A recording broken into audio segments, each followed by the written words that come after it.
Many of us use AI as a search engine. We ask questions, it gives an answer, we read it, and we move on. But lately I've been thinking, does that really teach me anything? Do I actually learn? Hi, I am Pixel Pia, and this is Creator in the Loop. With that question in mind, today I'm going to try an experiment.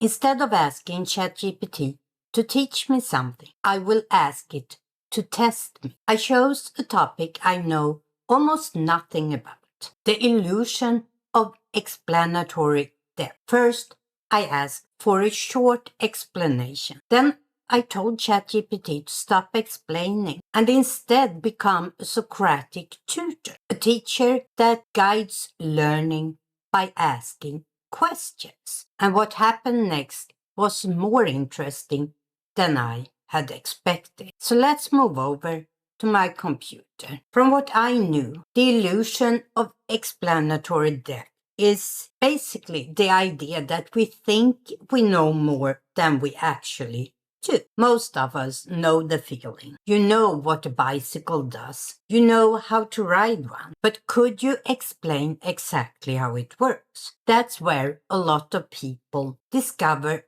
the gap between familiarity and understanding. So I asked ChatGPT to explain the illusion of explanatory depth. And as you see here, it gave me the explanation. I read through it, and at this point, I thought I got the big idea of it. And then I changed. No, now stop explaining. Act as a Socratic tutor instead. Your goal is not to teach me more information, but to discover whether I truly understand the summary I just read. Ask me one question at a time. And the first question felt straightforward. In your own words, what's the difference between recognizing something and understanding how it works? And similar questions like, what happens when someone thinks they know more than they actually do? At first, answering felt comfortable. I felt like I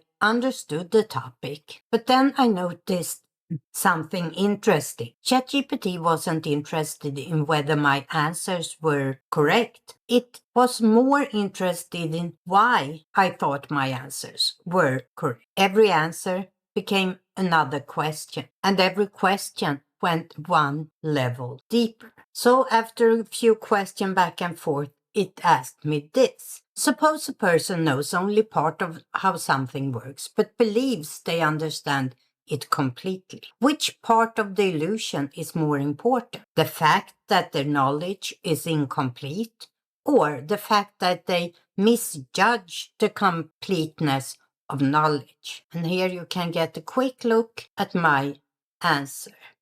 At some point, this conversation stopped being about bicycles or psychology. It became about learning, and some of the questions really stood out.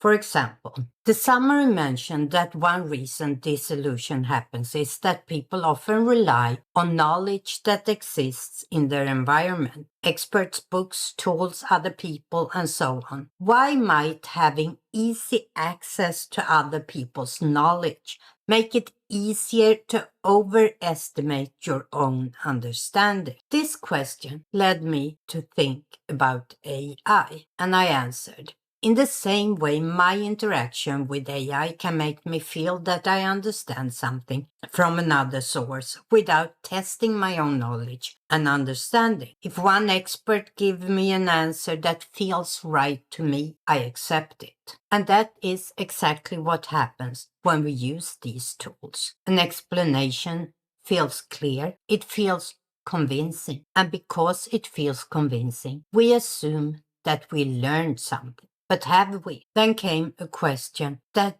changed the whole conversation. And it was this one. Suppose you read a clear explanation from an expert and it makes perfect sense while you're reading it.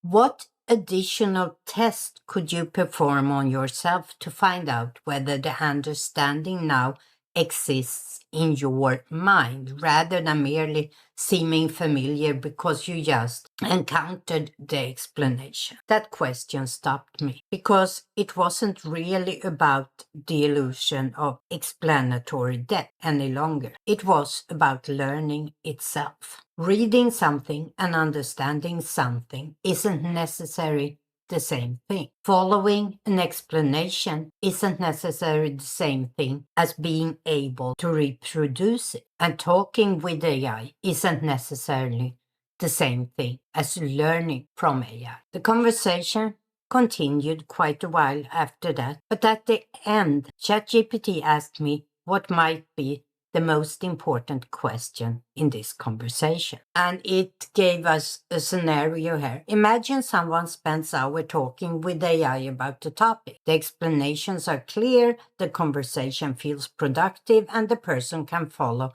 every step while reading. Before they ever try to explain the topic themselves, solve a new problem, or teach it to someone else. What evidence do they actually have that the understanding exists in their mind rather than in the conversation they just had? And I will leave you with this question to maybe answer it yourself. When people talk about AI and learning, they usually focus on the quality of the AI answers. This experiment made me think that the quality of the questions matters more. Today, AI stopped being an answering machine and it became something closer to a tutor. Not because it was teaching me, but because it was forcing me to think.